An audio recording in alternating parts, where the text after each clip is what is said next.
فتحجد به نافلة لك عسى أن يبعثك ربك مقاما محمودا আমার আল্লাহ বলে বন্ধু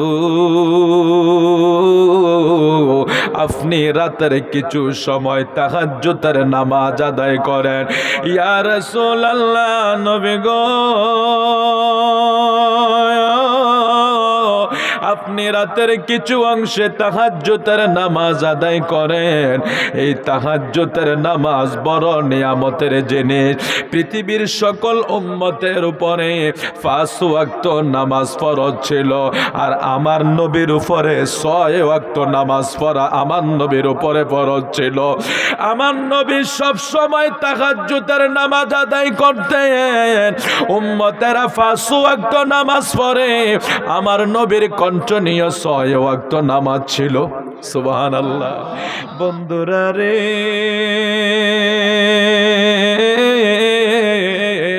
নূর নবীজি নামাজ আদায় করছে তাইলে আমরারও নামাজের প্রয়োজন আছে ঠিক কি না বলেন এখন মসজিদ যে যাবে খালি হচ্ছে না আমরা ভাবতেছি কি জানেন কিছু লাগবে না নামাজ একটু টাকা পয়সা হইলে একটা মসজিদ বানাবো অথবা একটা মাদ্রাসা বানাবো দিতে থাকবো আর কবরে যাইতে থাকবে আর কবর আমরা আলোকিত হয়ে যাবে এখন টাকা দিয়া জান্নাত কিনা যায় নাউজুবিল্লাহ বলেন এসব কিছু হিসাব কিতাব করে আমরা বসে আছি হাজিরিন আমার নূর নবী যেহেতু নামাজ আদায় করেছেন দেখেন আমরা তো 5 ওয়াক্ত পড়ি আমার নবীর উপর 6 ওয়াক্ত ছিল তাহাজ্জুদ সহ আমার নবী কিন্তু তাহাজ্জুদও পড়তে হতো এবং এটা আল্লাহ পাকের ডিক্লার ছিল আমার নবী তাহাজ্জুদ নামাজও আদায় করতেন জোরে কোন সুবহানাল্লাহ তো রাসূলুল্লাহর জন্য একটা স্পেশাল তাহাজ্জুদের একটা বিনিময় আল্লাহ দিবে এজন্য আমার নবীকে স্পেশাল এটা বলে দিয়েছেন হাবিব আপনি তাহাজ্জুদ আদায় করেন এই তাহাজ্জুদের নামাজ এটাতে কত ফজিলতপূর্ণ আমরা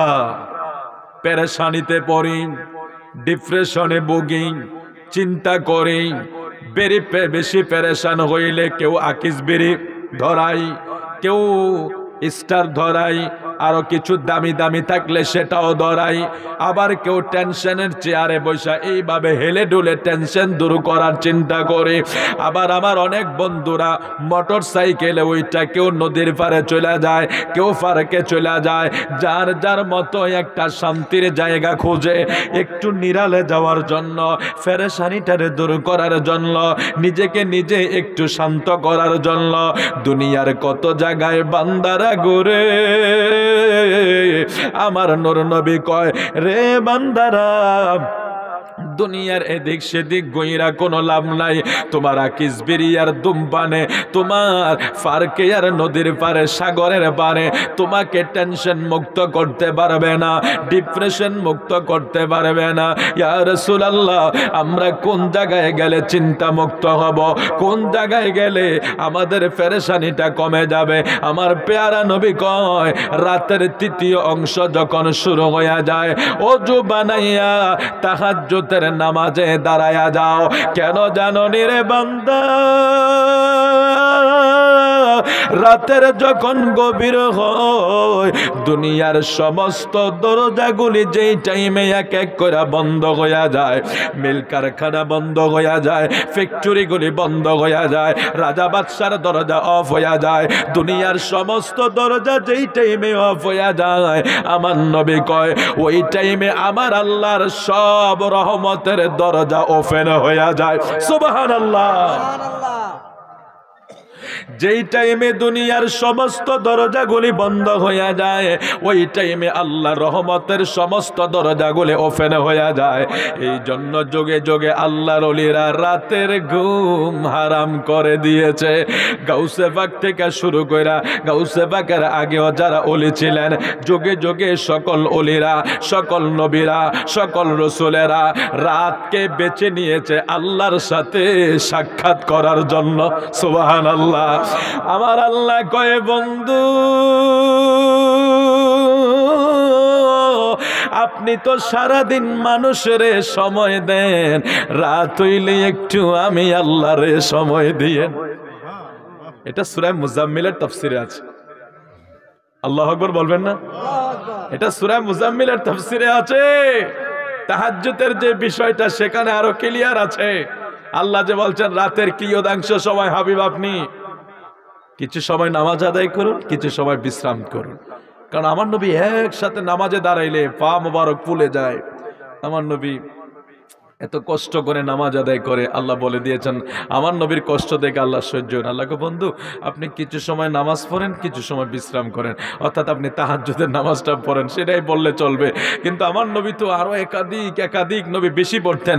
এখন এই যুগের মোল্লা মৌলবীরা নবী কেন বেশি নামাজ পড়ছে, নবী কেন ইস্তেগফার পড়ছে, নবীজি কেন বেশি বেশি তাসবিহ তাহলিল পড়ছে, এই জন্য নবীজিরে গুনাহগার বানাইতেছে। আপনারা মনে হয় ঘুমিয়ে গেছেন, একটু কথা বলবেননি নাকি? আমাদের নবী গুনাহগার, এই কথাটা কি বলা যাবে? বললে ঈমান থাকবে? অথচ আমাদের দেশে কিন্তু ফতোয়া লাগিয়ে দিয়েছে ইজা জা নাসরুল্লাহি ওয়াল ফাত ওয়া রাআইতান নাস ইয়াদখুলুনা ফি দীনিল্লাহি আফওয়াজা ফাসাব্বিহ বিহামদি রাব্বিকা ওয়াস্তাগফির। আল্লাহ বলছে হাবিব আপনি ইস্তেগফার করেন, আপনি তাওবা করেন। এটা আল্লাহর নবীকে বলছে। মৌলভী সাহেব এখানে ব্যাখ্যা করতে গেছে আল্লাহ যেহেতু নবীকে ইস্তেগফারের জন্য তাওবার জন্য বলছে, তাইলে মনে হয় নবী গুনাহ করছে এই জন্য আল্লাহ বলছে। আরো জোরে কোন নাউজুবিল্লাহ। দলিলটা পরে দিচ্ছি, এটা আহলে সুন্নাত ওয়াল জামাতের আকীদা। নবীদের কোনো গুনাহ, নবীরা শুধু আমাদের নবী না, কোন নবীকে গুনাহগার বলা যাবে না। নবীরা মাসুম। জোরে বলুন মারহাবা, আরো জোরে বলি মারহাবা। এবার আসুন, তাহলে আপনাদের মনেও প্রশ্ন, আমার মনেও প্রশ্ন, মাওলানা সাহেব যারা আছে তারার মনেও প্রশ্ন, আল্লাহ আপনি কেন বললেন ফাসাব্বিহ, কেন বললেন বিহামদি, কেন বললেন ওয়াস্তাগফির, কেন বললেন ইন্নাহু কানা তাওয়াবা? গুনাহগাররা তো ইস্তেগফার করে, গুনাহগাররা তো তওবা করে, আপনি আপনার হাবিবকে কেন ইস্তেগফার তাওবার কথা বললেন? তাফসীর কারক রাইসুল মুফাসসিরিন আব্দুল ইবনে আব্বাস থেকে শুরু করে যুগ শ্রেষ্ঠ তাফসীরগুলো ব্যাখ্যা করে গেছে, আরে আমার নবীর তো গুনাহ নাই, তো নবী ইস্তেগফার করলেন কার জন্য? নবীর তো গুনাহ নাই, নবী তাওবা করলেন কার জন্য? যুগ শ্রেষ্ঠ তাফসীর কারকরা তাফসীর করে গেছে, আরে এই ইস্তেগফার, এই তাওবা উম্মতের নাজাতের জন্য। এটার আরো বিশ্লেষণ আছে। মুসা নবীর উম্মতেরা যখন গুনাহ করত সাথে সাথে শাস্তি পাইত, ঈসা নবীর উম্মতেরা গুনাহ করলে সাথে সাথে শাস্তি পাইত, নূহ নবীর উম্মতেরা গুনাহ করলে প্লাবন দিয়ে আল্লাহ শেষ করে দেয়, লুত নবীর উম্মতেরা গুনাহ করলে আল্লাহ আইলা সিডরের মতন বাতাস দিয়ে তাদেরকে শেষ করে দেয়, হুদ নবীর উম্মত, লুত নবীর উম্মত, ইউনুস নবীর উম্মত গুনাহ করলে সাথে সাথে শাস্তি দিত। ইতিহাসে প্রমাণ আছে না নাই? আচ্ছা বলেন আখিরে জামানার নবীর উম্মতেরা কি জেনা করে না? একটু খারাপ লাগতেছে আর কি। জেনা, ব্যভিচার, সুদ, ঘুষ, মিথ্যা কথা বলা, মানুষের ক্ষতি করা, লাল কেটে চিকন করে দেওয়া, মানুষের সম্পদ নষ্ট করা, একজন আরেকজনকে মার্ডার করা, অপরাধগুলি আমাদের মাঝে নাই? হ্যাঁ, তাহলে অন্য নবীর উম্মতেরা গুনাহ করার সাথে সাথে আল্লাহ তাদেরকে সাথে সাথে শাস্তি, কারোর গুল বানাইছে, বেজি বানাইছে, মানে জীবজন্তু জানোয়ার বানিয়ে দিছে, বিকৃত করে দিছে। কিন্তু আখিরে জামানার নবীর উম্মতের এমন আছে? কেন নাই জানেন? কেন নাই জানেন? ইজা জা নাসরুল্লাহ এই সূরার ব্যাখ্যায় লেখা হয়েছে সব নবীর উম্মতেরা আল্লাহ সাথে সাথে শাস্তি দিল। শেষ জামানার নবীর উম্মতেরা তো গুনাহ আরো বেশি করতেছে, কিন্তু আল্লাহ শাস্তি দেয় না, বানর বানায় না, তাদেরকে বিকৃত করে না। এটার একমাত্র কারণ ওই যে সূরা নাসরে আল্লাহ বলেছে বন্ধু আপনি বেশি বেশি ইস্তেগফার করেন আর তাওবা করেন। এই ইস্তেগফার আর তাওবা আপনার উম্মতের নাজাতের ফয়সালা হবে। এখন আমাদের দেশে আমরা নবী কেন বেশি নামাজ পড়ছে, কেন নবীজি কান্নাকাটি করছে, নবী রাত্রে সজাগ ছিলেন, আমার নবীকে গুনাহগার বানায়, আমার নবীকে গুনাহগার বানায়। এই ধরনের ঈমান নিয়ে ইমামতি হবে না বাবা, বলে দিলাম পরিষ্কার। দেখা হবে আসরের ময়দানে। আজকে হয়তো আপনি আমার সাথে একটা ডিস্টেন্স তৈরি করতে পারেন যে আপনার সাথে আমার কথাটা মিলতেছে না, মিলবে না। আপনার আকীদা নবী গুনাহগার, আমার আকীদা নবী মাসুম। একজন ছাত্র যদি ভালো হয়, সে দাখিল এসএসসি পর্যন্ত যে টিচারের কাছে পড়েছে, ছাত্র যদি আদববান হয় 10 বছরের সময় টিচারের গুণগান গাইবে। ছাত্র যদি বেয়াদব হয় 10 বছরের টিচারের কোনো দোষ থাকলে সেটা খুঁজে বের করবে। নবীর উম্মত যদি আদবওয়ালা হয় নবীর শান গাইবে, আর যদি বেয়াদব মার্কা হয় আমার নবীর শানে গুস্তাখি করবে। এটা স্বাভাবিক, যেটা স্বাভাবিক সমাজে চলতে আছে। আল্লাহ তুমি আমাদেরকে ক্ষমা করে দাও, আমিন বলে, আর মহব্বত করে বলে আমিন। তো আল্লাহ বলতেছেন বন্ধু আপনি রাতের কিছু সময় তাহাজ্জুদের নামাজ আদায় করেন। আল্লাহ বলছেন আল্লাহর হাবিবকে, ইয়া রাসূলুল্লাহ, নবী গো, আপনি রাতের কিছু সময় তাহাজ্জুদের নামাজ আদায় করেন। তাহলে আমার নবী যখন তাহাজ্জুদ পড়ছে, আমার নবী তাহাজ্জুদ কেন পড়ছে সেটার একটু আলোচনা হবে। আগে আমাদেরটা নিয়ে করি। তাহাজ্জুদ নামাজ আমার নবী অনেক গুরুত্ব দিয়েছে। ওই আমার নবী বলছে, মা উম্মত, তুমি কেন তাহাজ্জুদ পড়বা? সকল দরজা যখন বন্ধ হইয়া যায়, মেল ফ্যাক্টরিগুলো যখন বন্ধ হইয়া যায়, আল্লাহর রহমতের সব দরজা রাতের গভীরে ওপেন হইয়া যায়। আমার নবী কয়, উম্মত, রাতের গভীর হইয়া গেলে আমার আল্লাহ বান্দাদেরকে ডাকতে থাকে, ও বান্দারা ঘুমায়া থাকিস না, আয় আয়, আমি আল্লাহ রহমতের সকল দরজা ওপেন করে তোর জন্য বসে আছি। কে আসস গুনাহ করছ, কে আসছ নফসের প্রতি জুলুম কইরা জীবনটারে বরবাদ কইরা দিছ, নফসের প্রতি জুলুম কইরা জীবনটারে শেষ কইরা দিছ।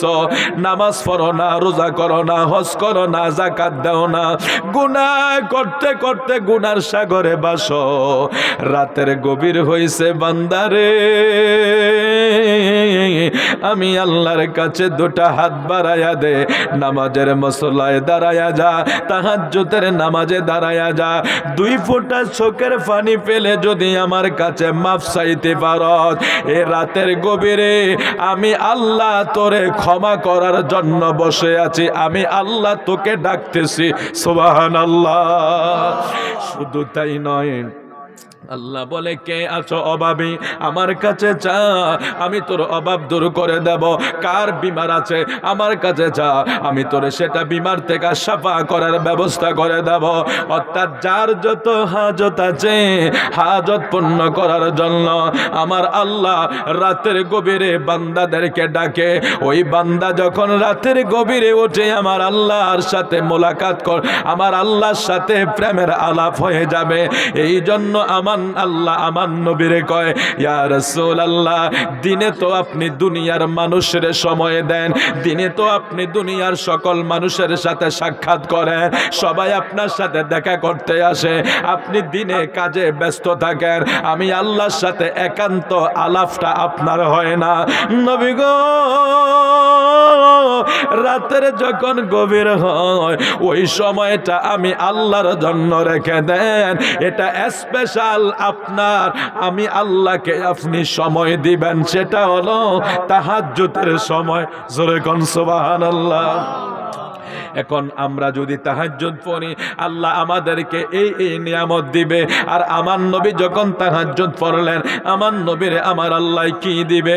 আল্লাহ কয়, বন্ধু গো, আপনি যদি তাহাজ্জুদের নামাজ আদায় করেন, আপনি যদি তাহাজ্জুদের নামাজ আদায় করেন, আপনাকে আমি মাকামে মাহমুদের পতাকা দিব, মাকামে মাহমুদের সিংহাসন দিব, মাকামে মাহমুদের আসন দেব।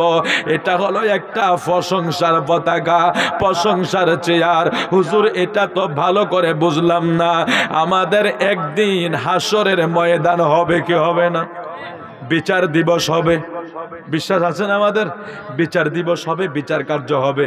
এখন সেই বিচার দিবসে যেদিন সবার মাথা নিচু থাকবে, আল্লাহর সূরত থাকবে কহার।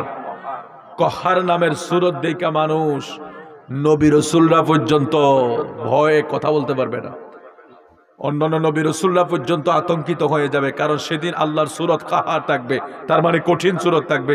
তো আল্লাহ যখন কঠিন সূরত ধরবে, সেদিন নবী রাসূলরা পর্যন্ত নিজেরা কথা বলার সাহস পাবে না। আচ্ছা, গোটা হাসরের ময়দান চুপ হয়ে যাবে। নবী রাসূলরা যেখানে চুপ, অন্যরা কি কথা বলার সুযোগ আছে? তো সবাই চুপ হয়ে যাবে।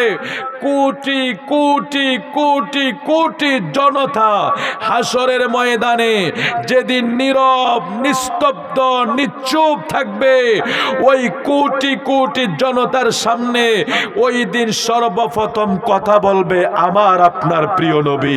জোরে কোন সুবহানাল্লাহ। এই 2, 4, 5 জনের ভিতরে কথা বলতে মাইক লাগে, মসজিদে 100-200 মুসল্লি নামাজ পড়াইতে স্পিকার লাগে।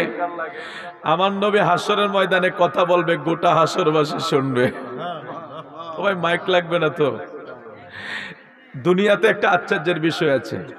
আমার নবী একটা বিদায় হজের ভাষণ দিয়েছিলেন, আপনারা পড়েন না? যারা জেনারেল আছেন তারাও পড়েছে, মাদ্রাসায় যারা পড়েছে তারাও পড়েছে। তো আরাফার ময়দানে যারা হজে গিয়েছেন তারা গিয়ে দেখছেন যে আরাফা মানে বিশাল এক ময়দান, বিশাল। সেটা তো এমনি মরুভূমি, আরো আরাফার মাঠ বিশাল। তো আমার নবী যেদিন হজের ভাষণ, বিদায় হজের ভাষণ দিয়েছিলেন, সেদিন 10,000, আমি ঠিক ভুল বলছি কিনা আমি জানি না, তবে এরকমই হবে, প্রায় 10,000 সাহাবায়ে কেরামের সামনে আমার নবীজি ভাষণ দিয়েছেন। আচ্ছা, 1,000 মানুষ যদি বসে আমার মুখের কথাটা শুনবে? কথা বলুন না। 1,000 মানুষের সামনে আমি মাইক ছাড়া কথা বলতে পারবো নি? আমার নবী বিদায় হজের ভাষণের সময় 10,000 সাহাবী আমার নবীর সামনে কাসোয়া নামক ওটের উপরে উঠে নবী ভাষণ দিচ্ছেন। ঠিক সামনের লোকেরা যেরকম শুনতেছে, পিছনের লোকেরা ওই রকম শুনতেছে। হ্যাঁ, এটাই রহমত লিল আলামিন। এই রহমত লিল আলামিন যখন হাসরের ময়দানে উঠবে, সবাই যখন চুপ। ও ভাই, শুধু আমরা না, শুধু আমার নবীর উম্মত না, সব নবী তো ওই দিন, সব আদম থেকে ঈসা, ঈসা থেকে কিয়ামত পর্যন্ত যত রুহু আসছে, সমস্ত রুহুগুলি, সমস্ত মানুষগুলি সেদিন হাসরের ময়দানে একত্রিত হয়ে যাবে। তো এটা কত বিশাল ময়দান হবে। বিশাল যখন ময়দান আল্লাহ সাজাবে, সবার মাথা যেদিন নিচু থাকবে, সব মাথা নিচু, কারো কথা বলার সাহস নাই। ওই দিন কোটি কোটি কোটি কোটি উম্মতের সামনে একজন শুধু তিনি দাঁড়িয়ে যাবে, তিনি রাহমাতাল লিল আলামিন। আমার প্যারা রসুল সেই দিন ভাষণ দিবে কোটি কোটি উম্মতের সামনে। জোরে কোন সুবহানাল্লাহ। এটাই হলো নবীজির প্রশংসার চাদর। অর্থাৎ নবীজি যখন হাসরবাসী দেখবে, কিরে আদম কথা বলে না, ঈসা মুসা কথা বলে না, ইব্রাহিম ও খলিলুল্লাহরা কথা বলে না, আজকে রহমতের নবী কথা বলতেছে, রহমতের নবী কথা বলতেছে। ওই সময় আমার নবীর এই শান শৌকত দেখা গোটা হাসরবাসী আমার নবীর প্রশংসা করবে। এই দুনিয়া নারের সালাত দিতে চায় না। মোল্লা ওয়াজ করে নারের সালাত, এটা বলে ফালতু স্লোগান। নাউজুবিল্লাহ বলবেন না আপনারা।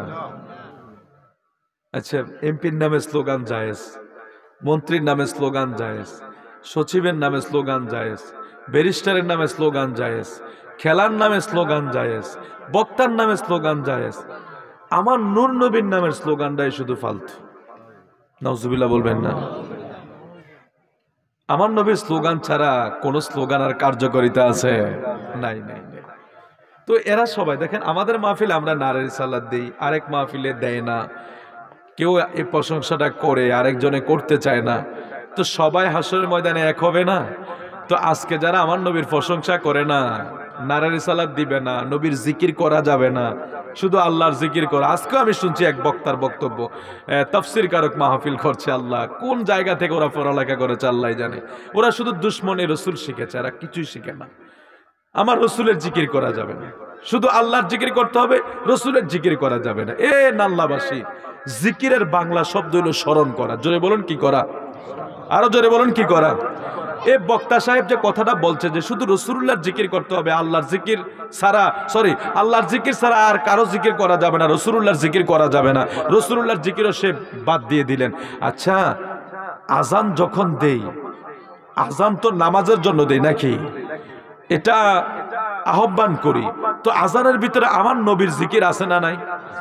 জিকির মানে স্মরণ করা। আপনারা খেয়াল করেন, আল্লাহকে স্মরণ করলে আল্লাহর জিকির, রসুলকে স্মরণ করলে রসুলের জিকির, কোন ফিরে উলিয়াকে স্মরণ করলে ফিরের জিকির। জিকিরের বাংলা অর্থ হলো কি? স্মরণ করা। তো আপনি যাকে স্মরণ করেন এটাই জিকির অর্থে ব্যবহার হবে। তো আমরা যখন আজান দেই, আজানের ভিতরে আমরা বলি আশহাদু আন্না মুহাম্মাদুর রাসূলুল্লাহ সাল্লাল্লাহু আলাইহি ওয়াসাল্লাম। তাহলে আজানের ভিতরে আমাদের নবীর জিকির আছে না নাই? এবার আসেন আমরা নামাজ পড়ি। আচ্ছা, নামাজটা কার? ইবাদত আল্লাহর না? রুকু আল্লাহর, সেজদা আল্লাহর, তাসবিহ তাহলিল আল্লাহর, ইবাদত আল্লাহর। আল্লাহ কয় নামাজ তো এটা আমার জন্য, কিন্তু আল্লাহ এখানে একটা শর্ত দিয়ে দিছে, নামাজ আমার ঠিক আছে, ইবাদত আমার ঠিক আছে, তবে এই নামাজে যদি আমার বন্ধুকে তাজিম না করা হয় আমি সেই নামাজ কবুল করব না। সুবহানাল্লাহ। কিভাবে? আমরা তাশাহুদ পড়ি না? ও ভাই তাশাহুদ পড়ি তো, একটু কথা বলেন। আত্তাহিয়াতু লিল্লাহি ওয়াস সালাওয়াতু ওয়াত তাইয়্যিবাত, আসসালামু আলাইকা আইয়ুহান নাবিয়্যু। আমার নবীরে সালাম দেওয়া লাগে কি লাগে না? আচ্ছা দুনিয়াবাসীরে নামাজ অবস্থা সালাম দিলে নামাজ হবে? নামাজ ভেঙ্গে যাবে না? আলেম ওলামারা তো বলতে পারবে সুন্দর করে। নামাজে কেউ সালাম দিলেন, সালামের কেউ উত্তর দিলে নামাজ কি হয়ে যায়? ভেঙ্গে যায়। আর আমার আপনার নবীরে সালাম না দিলে নামাজ হবে? এবার কই যাইবে মোল্লা? নবীর জিকির করা যাবে না, না শিরক বেদাত। অথচ আল্লাহ কয় জিকির বাদ দিয়ে দিবি, নামাজে আমার নবীর জিকির না করলে তো নামাজে হইতো না, আজানে আমার নবীর নাম নিলে আজানে হবে না। আল্লাহু আকবার কাবীরা। এগুলি খুব আসলে আমি আরেকটা মাহফিলে অনেক লম্বা টাইম আলোচনা করে, ওখানে সমস্যা নাই, ওখানের মাইকগুলি অনেক ভালো, এখানেও ভালো মাইক, কুয়াশায় ঠেলে এসছি তো একটু কষ্ট হইতেছে কথা বলার জন্য। তারপরও আপনাদের খেদমত আমি একটু কথা বলবো, আপনাদের কষ্ট হবে না তো ইনশাল্লাহ। আমি আমার এই কয়েকদিন একটু একটা না মাহফিল, আবার গ্যাপ আছে, আর এক রাতে দুইটা মাহফিল, এটা আসলে ভাগ্যক্রমে হয়ে গেছে। এটা খুব একটা শারীরিক উপর চাপ আসে, অনেক চাপ আসে, মাদ্রাসা টাদ্রাসা আছে, আজকে আবার জুমার দিন গেছে। ধরেন সামাজিক জুমা মানে ফকিরবাজার কেন্দ্রীয় মসজিদ আপনারা অনেকেই ছিলেন, আমার শিপন ভাই এসেছে এই যে গাজীপুরের, তারা জানে সেখানে অনেক বিশাল সমাজ তো, ফার্স্ট গ্রামের এক মসজিদ, প্রতি জুমাতে আপনার অনেক মিলাদ মাহফিল, এটা সেটা। আপনারা হাইসেন না বা চাফাবাজি মনে করেন না। আমার শিফন ভাইরে জিজ্ঞেস করেন, ফকিরবাজার মসজিদে প্রতি জুমায় মিনিমাম 50 কেজি 60 কেজি 100-150 কেজি জিলাই পর্যন্ত আসে। এবার চিন্তা করেন এতলা এতলা লইয়া যায়, আমি আরে এটি কি এর কথা করে তো মানুষে আসে। আমরা আরে আমি তো কুমিল্লা শহরে থাকি, শহরের মসজিদে 5 কেজি দিয়ে আমরা মিলাদ পরে এলে, এরা 150 কেজি আনলো বলে টান পরে। আজকেও তো 500 প্যাকেট তাবারক এটা প্যাকেট করে নিছে, এরপরও টান পরে। তো এইগুলি ধরেন সমাজ বড় তো, এখানে প্রায় নামাজের আগে পরে মিলাদ ছিল, আবার এখন মাহফিল, তো কি একটা চাপ গেছে বুঝছেন না। জুমার দিন আমি সকালে ধরতে গেলে 9টা বাজে বের হয়েছি এই জুমার উদ্দেশ্যে, মিলাদ এটা সেটা সাইরা আবার কুমিল্লা গেলাম, কুমিল্লা থেকে মাহফিলে গেছি, ওখান থেকে আবার এখানে আসছি। খুব একটা পেরেশানির ভিতরে আজকে দিনটা গেছে। তো আমি আপনাদের একটু সহযোগিতা চাবো, আপনাদের খেদমতে আমি কিছু কথাবার্তা বলবো, যারা আছেন আপনারা সবাই চলে আসেন। আমি ওইভাবে বলতে পারবো না, মোটামুটি ওয়াজ হয়ে গেছে। আমার ভাই লম্বা টাইম আপনাদেরকে সুর দিয়ে ওয়াজ করেছে, আমি কিছু কথা বলবো আপনাদেরকে, এগুলি যাতে আপনারা নিয়ে যাইতে পারেন ইমান এবং আমলের সাথে, এটার যাতে একটা ফুজি হয়, এই জন্য আপনাদের খেদমতে কিছু নসিহত রাখবো। আল্লাহ আমাদেরকে কবুল করুক, জোরে বলে আমিন। সালাতুনে গরম কিনা সালাম আলাইয়া হাবিবাল্লাহ আলাইকুম সালাতুনে ওম সালাম আলাইয়া ओसे निशानी के जो सग है नहीं मारे जाते हशर तक मेरे गले, हशर तक मेरे गले में रहे पट्टा तेरा सलातुनिया।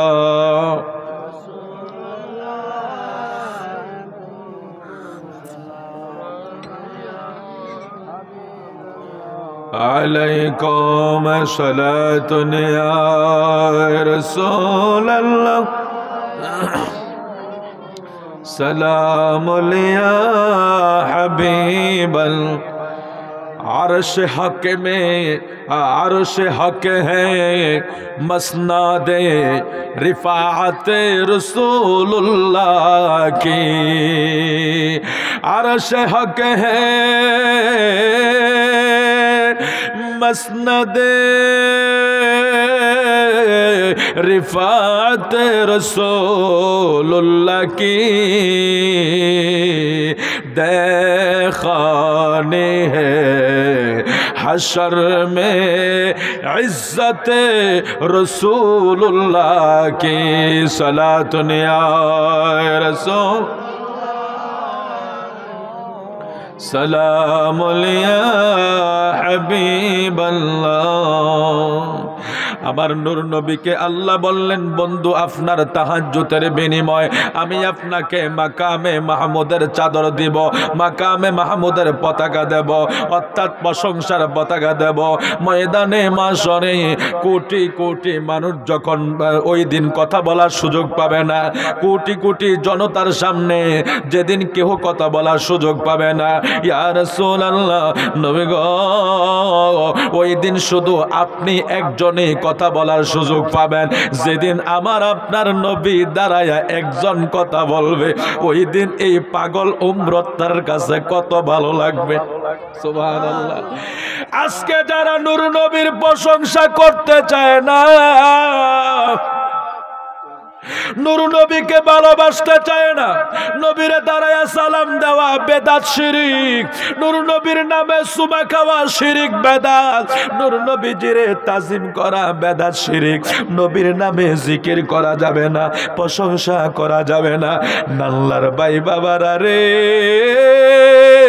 হাসরের ময়দানে যেদিন সকল নবী রাসূলের আর মাথা নিচু থাকবে, গাউস কুতুবরার মাথা নিচু থাকবে, যেদিন কেউ কথা বলার সাহস পাবে না। এই নাল্লার এই সুন্নি মাহফিলের মানুষগুলি ওই দিন বড় খুশি হয়ে যাবে, ওই দিন বড় আনন্দিত হয়ে যাবে, মনে মনে শুকরিয়া করবে, আল্লাহ ওই নবীর প্রশংসাই তো আমরা দুনিয়ায় করেছিলাম, ওই নবীর নারের সালাতের স্লোগান আমরা দুনিয়ায় দিয়েছিলাম। আমরা যখন তোমার জিকির করছি, তোমার বন্ধুর জিকির করছি, ওই দিন আমাদের গর্বে বুক ফুলবে, ওই দিন আমরা খুশি হব।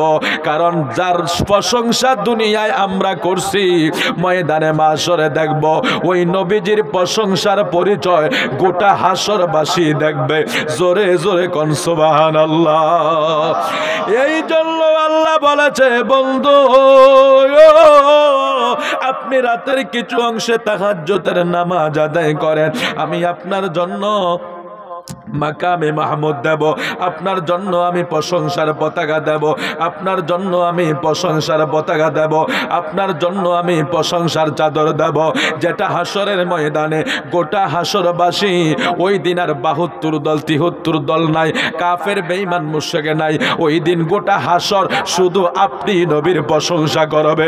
আজকে নাল্লার এক মাহফিলে নারের সালাত, আরেক মাহফিলে শুধু নারে তাকবীর, এক মাহফিলে কিয়াম হয়, আরেক মাহফিলে বেদাত বলে, এক মাহফিলে নবীর প্রশংসা করে, আরেক মাহফিলে নবীর প্রশংসা করে না। হাসরের ময়দানে রে বন্ধু বাগাবাগি স্টেজ নাই, বাগাবাগি প্যান্ডেল নাই, আলাদা কোনো প্যান্ডেল নাই। হাসরের ময়দান যেদিন কায়েম হবে, ওই দিন এক সামিয়ানায় সবাই থাকতে হবে। ওই দিন আমার আল্লাহ একমাত্র যারে সুপ্রিম পাওয়ার দিবে তিনি আমাদের প্রিয় নবী। জোরে জোরে কোন সুবহানাল্লাহ। হাসরের ময়দান যেদিন কায়েম হয়ে যাবে, আমার নূর নবী সেই হাসরের ব্যাপারে কত সুন্দর বর্ণনা দিয়া যায়। ক্বালান নবিয়্যু, সবাই পড়বেন সাল্লাল্লাহু, বললেন না তো সবাই? আমার নবীর নাম শুনে দুরূদ পড়বেন, চুমা খাবেন। দলিল লাগবে? দলিল তো আছে, কিন্তু মহাব্বতে যদি আগে করতে পারেন তাহলে ওই মুসা নবীর উম্মতের মতো 200 বছরের গুনাহ মাফ হয়ে যাবে। খাসাইসুল কুবরা ইমাম জালালউদ্দিন সুয়ুতী রহমাতুল্লাহ আলাইহি, আপনারা নাম শুনছেন না? যিনি তাফসিরের জালালাইনের রাইটার, খাসাইসুল কুবরা যিনি প্রায় 1 লক্ষ হাদিসের হাফেজ ছিলেন, উনি খাসাইসুল কুবরা আমার নবীজি 3000-এর বেশি মুজিজা লিখেছেন। সুবহানাল্লাহ পরে বলবেন। আমরা কয়টা বলি আমার নবীর মুজিজা? বক্তারা নবীর প্রশংসাই বলে করবে না, জিকিরই বলে করবে না। আরে জালালউদ্দিন সুয়ুতী তো ধরেন ওই দিনকার ইমাম, তার আগে তো আরো বড় বড় কত কত ইমাম ছিল। তো জালালউদ্দিন সুয়ুতী যদি নবীর 3000 মুজিজা লিখতে পারে, আগের যারা ছিল তারা কত হাজার লিখে গেছে। সুবহানাল্লাহ বলেন না। তো ইমাম জালালউদ্দিন সুয়ুতির লেখা খাসাইসুল কুবরা, আমার কাছে কিতাবটা আছে, এটার ভিতরে এই ঘটনাটা বর্ণনা আছে। ওহাব ইবনে মুনাব্বা থেকে একটা হাদিস বর্ণনা হয়েছে যে আমার প্রিয় নবী বলছেন যে মুসা নবীর এক উম্মত রাস্তায় দিয়ে যাচ্ছে অথবা তাওরাত কিতাব পড়তেছে, তাওরাত কিতাবের ভিতরে উনি দেখলেন আহাম্মদ একটা নাম আছে। তো উনি মুসা নবীর কাছে আহাম্মদ নামে একজন নবীর প্রশংসা শুনেছে। কিভাবে? ওই নবী না হইলে দুনিয়া হতো না, আসমান হইতো না, জমিন হইতো না, আমি মুসা হইতাম না, কেউ হইতো না। সকল নবীদের তো দায়িত্ব ছিল আমার নবীর প্রশংসা করা। তো উম্মতের কাছে নবীর প্রশংসা করছে, ওই উম্মত শুনছে। শুই না উনি তাওরাত পড়তে যাইয়া অথবা আহাম্মদ নামটা উনি ফাইয়া চিন্তা করছে, আরে উনি শেষ জামানায় আসবো, ওনার এত শান, ওনার এত মান, উনি সবার শেষে আসবো, অথচ ওনার এত শান। উনি আহাম্মদ নামটার ভিতরে চুমা খাইছে, চোখে লাগাইছে, মুখে লাগাইছে। লাগানোর কিছুদিন পরে লোকটার মৃত্যু হয়ে গেছে। তো এন্তেকাল হওয়ার পরে মুসা নবী তো একটু জালালি হালাতের নবী ছিলেন। কমের লোকেরা কয় হুজুর অমুক লোকটা মারা গেছে, 200 বছর গুনাহ করছে, একদিনের জন্য তারা দেখি নাই বন্দিগি করতে। বন্দিগি জন করে না, 200 বছর হায়াত পাইছে, এত লম্বা হায়াত, অথচ একটা দিনের জন্য বন্দিগি করে না। তাকে জানাজা টানাজা দরকার নাই, তাকে একটা অন্য জায়গায় নিয়ে দিয়া দাও, ফালিয়ে রাখো, আমরা তার জানাজা পড়তে পারবো না। এরকম রাগ আমাদের সমাজে অনেক সময় আমরা করে থাকি। তো এই ব্যক্তির জানাজা পড়বে না, তাকে বৎসনা দেওয়া হলো, তাকে ফেলে রাখা হলো। আল্লাহ মুসা নবীকে ডাক দিলেন, এ মুসা, তুমি যেই লোকটাকে ডাস্টবিনে ফালাইতে বলছো অথবা জানাজা না দেওয়ার জন্য বলছো, আমি তোমাকে বলছি তুমি ওই লোকের জানাজা পড়ো। সুবহানাল্লাহ বলেন। মুসা নবীকে আল্লাহ, মুসা নবী একটু বেশি কথা কইতো না আল্লাহর লগে, একটু বেশি কথা বলতো আল্লাহর সাথে, আল্লাহর শুধু শুধু প্রশ্ন করতো। এটা হলো বন্ধুত্বের পরিচয়, বুঝেন না? আপনি আর আমি রাস্তায় দাঁড়িয়ে রয়েছি, আমার চাচায় মাছ লইয়া যাইতেছে, হ্যাঁ, বা লাউ লইয়া যাইতেছে, আমি দেখছি চাচার খাড়ির ভিতরে মাছ, বা ওরার ভিতরে মাছ, হ্যাঁ, বা জুরির ভিতরে মাছ, বা হাতের ভিতরে লাউ। এরপরও জিগায়, চাচা জুহিটার ভিতরে কি আছে? এটা হলো কি?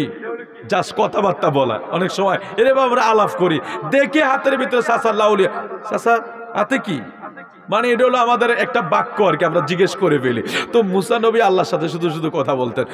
মুসা নবীকে আল্লাহ, তুমি যে এই লোকটাকে জানাজা পড়ার কথা বলতেছ, সে তো 200 বছর গুনাহ করছে, পাপ করছে, তারে কি জানাজা পড়বো? আল্লাহ কয়, জানাজা পড়েন। হুজুর কেমনে? কয়, তোমার এই উম্মত যেই কাজ করে বসছে। কোনটা?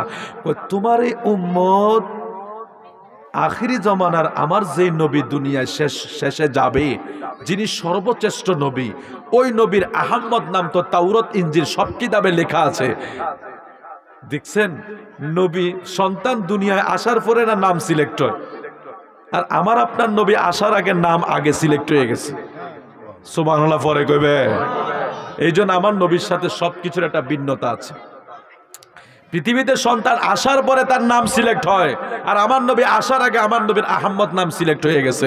জোরে কোন সুবহানাল্লাহ।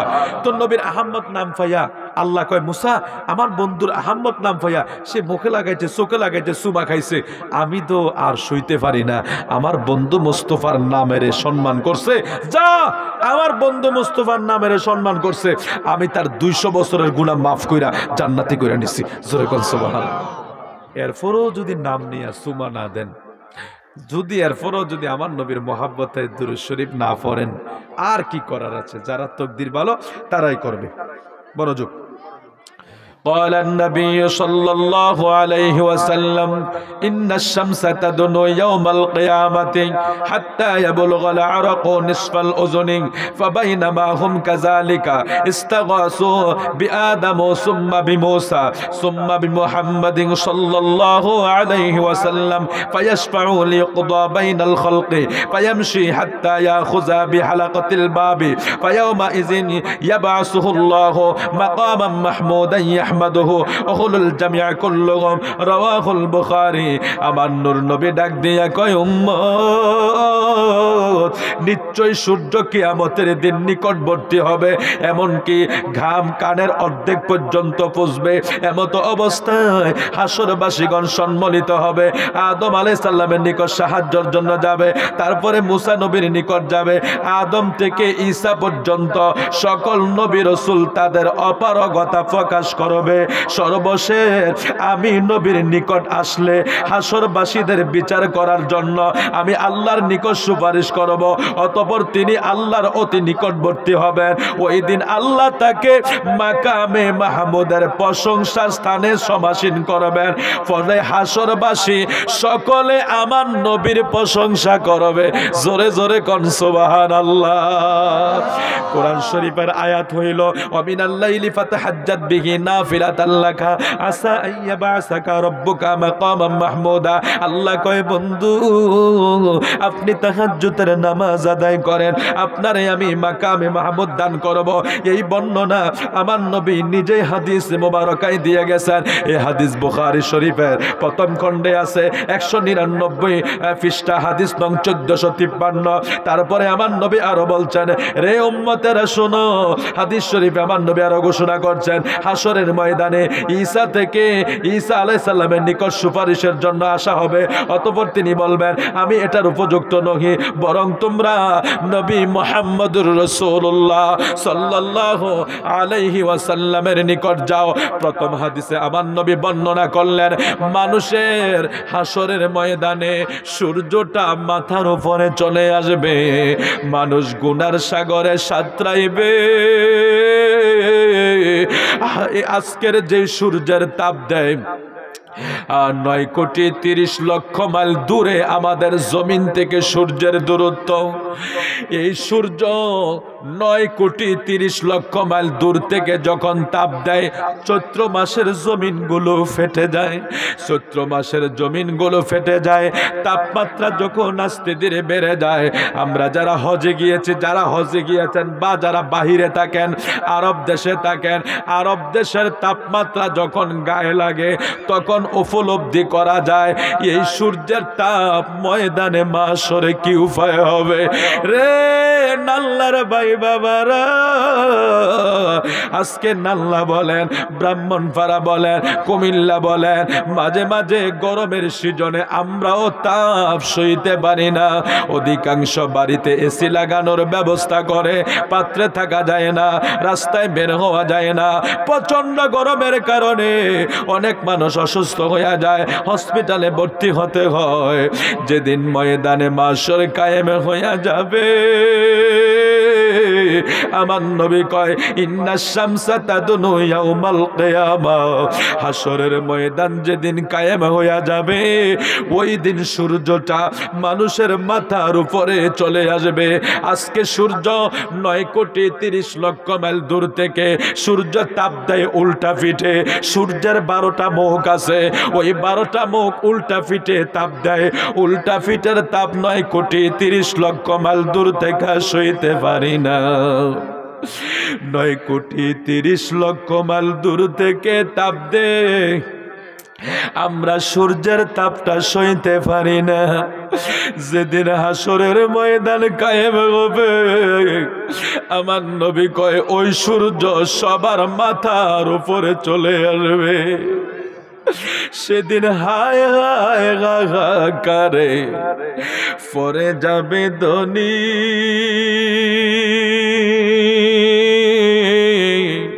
কারো ফাটবে বুকের ছাতা, মগজ গলে ফানি। ওরে সেদিন কান্দিয়া জমিবে যত আদম সন্তান,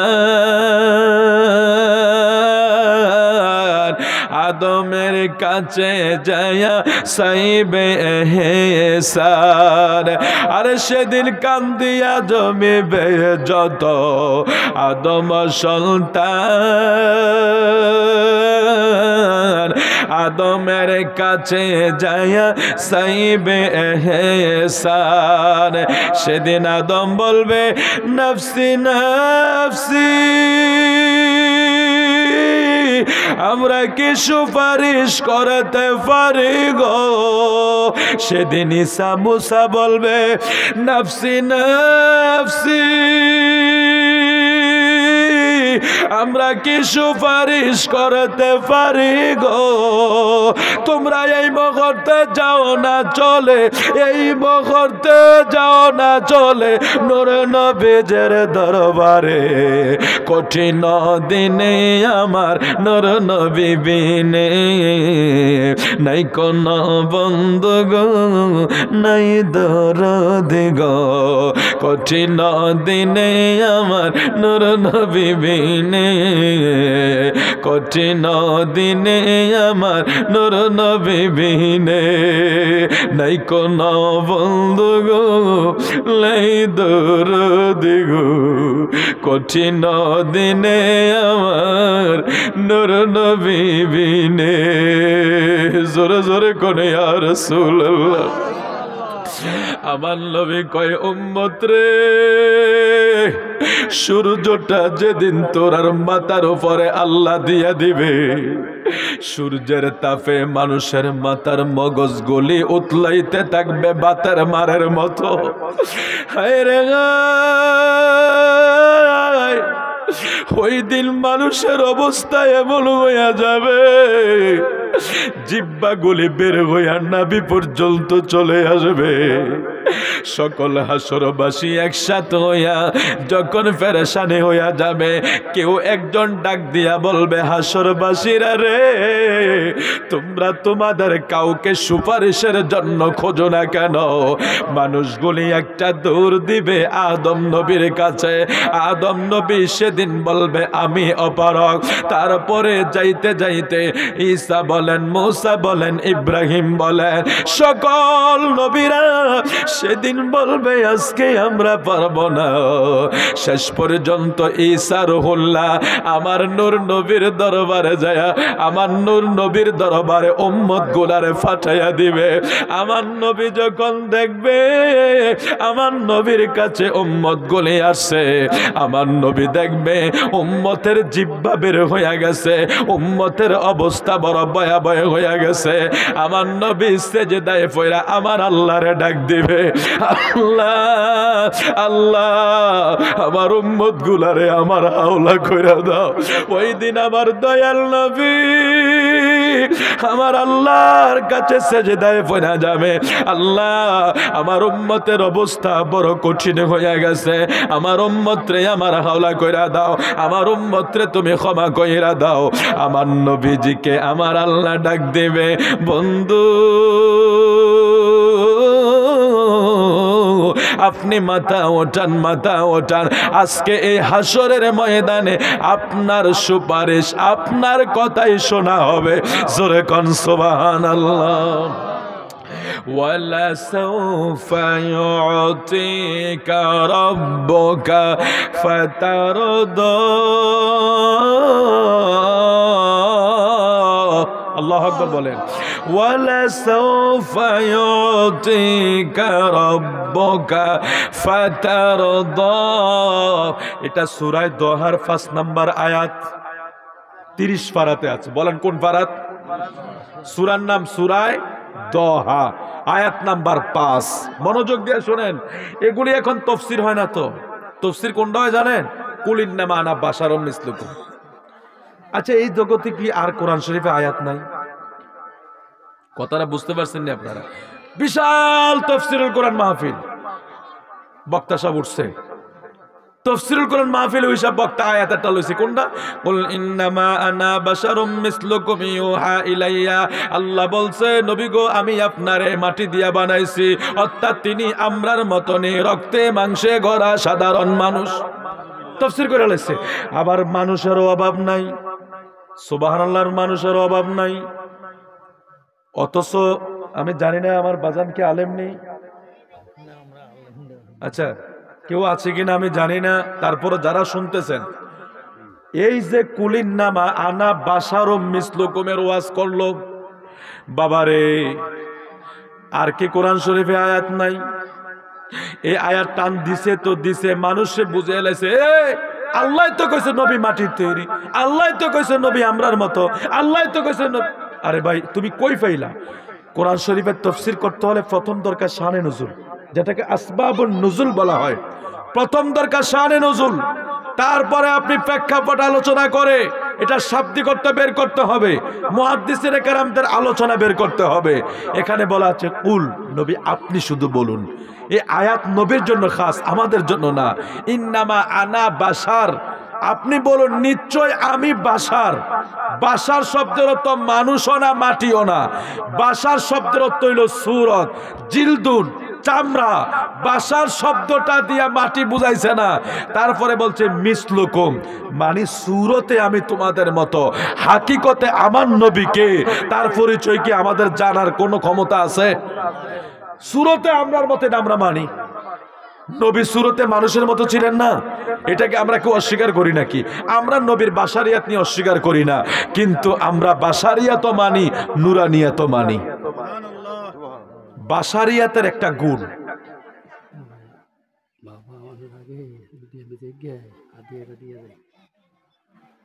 সাল্লাল্লাহু আলা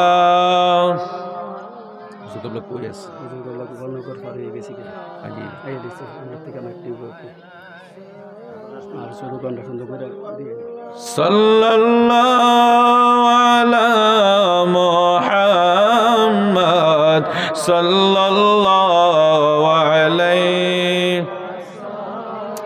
আলহামদুলিল্লাহ, আপনাদের কষ্ট হবে না আশা করি। হুজুর কেবলা খুব নিকটে চলে আসছে, হুজুর অল্প সময়ের ভিতরে আমাদের মাহফিলে চলে আসবে। আপনারা সবাই চলে আসেন, হ্যাঁ সবাই চলে। ভাই তাবারুক তো আছে ইনশাল্লাহ? আমি তো তাবারুকের কথা কয়ে লেছি আগে। আলহামদুলিল্লাহ, আলহামদুলিল্লাহ। আপনারা কষ্ট করে বসে আছেন, তো আমরা তো বক্তা, আমরা 1 ঘন্টা 2 ঘন্টা, আর আপনারা কতক্ষণ ধরে বসে রয়েছেন না, আপনাদের জন্য